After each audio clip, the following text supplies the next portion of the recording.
Você já leu Von Mises? Se eu já li? É. Não, só ouço falar. Eu senti uma certa vibe do Von Mises no que você estava falando, Olha né? só. Quando você estava falando de uma certa percepção intuitiva, que as pessoas são diferentes. Sim. E de que, portanto, a liberdade de ação pressupõe Sim. certos riscos, né? De Sim. que uns vão para cá, outros vão mais além e tal.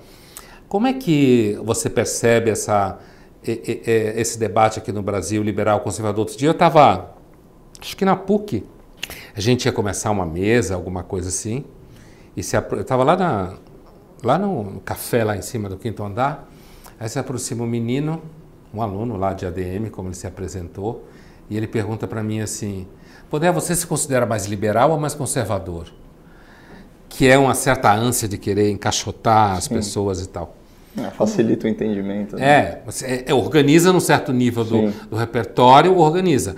A questão é que, na verdade, na história da filosofia, digamos, mais à direita, não à esquerda, liberal e conservador são conceitos que cruzam um com o outro, porque, a rigor, o pensamento conservador britânico descende do liberal de John Locke. Sim. Então, você tem uma linhagem. Como que você vê essa coisa do debate aqui no Brasil? Você que está tão inserido no debate de mídias sociais, liberal, conservador. Quem ironiza muito isso é o professor Marco Antônio Villa. Ele tira o maior sarro desse negócio de conservador nos costumes e liberal na economia. Ele que se declara. Quando eu perguntei para ele, professor, qual caixa?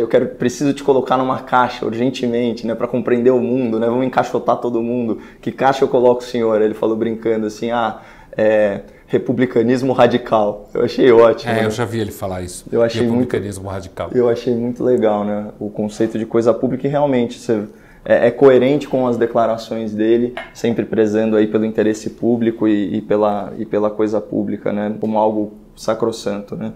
Agora, essa dicotomia entre liberais e conservadores, eu acho que eu sou muito mais de procurar pontos de contato, sabe, Pondé?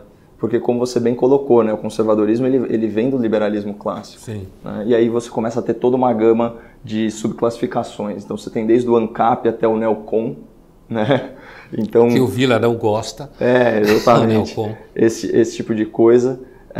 Mas eu acredito que o ponto em comum é que tanto o conservador quanto o liberal, eles ainda prezam pela liberdade como um valor fundamental e não a busca utópica pela igualdade artificialmente estabelecida pelo poder do estamento burocrático. Essa é a grande diferença.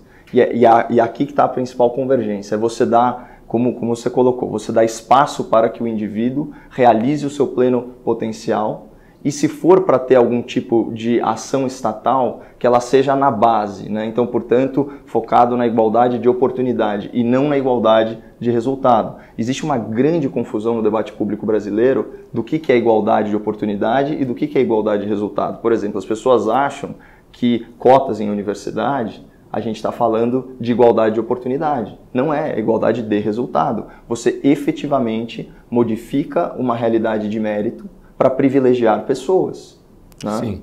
E inclusive incorrendo no erro de reparar uma injustiça com outra injustiça, né?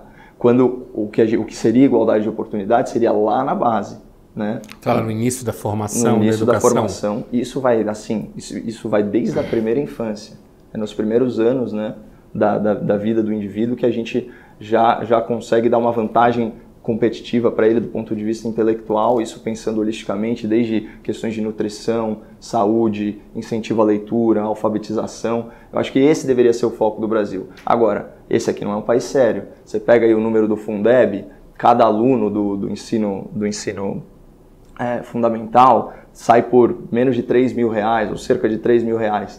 Já do ensino superior é mais de R$40.000. E aí você tem essas distorções, como essa da qual eu usufruí, de ter uma faculdade de elite.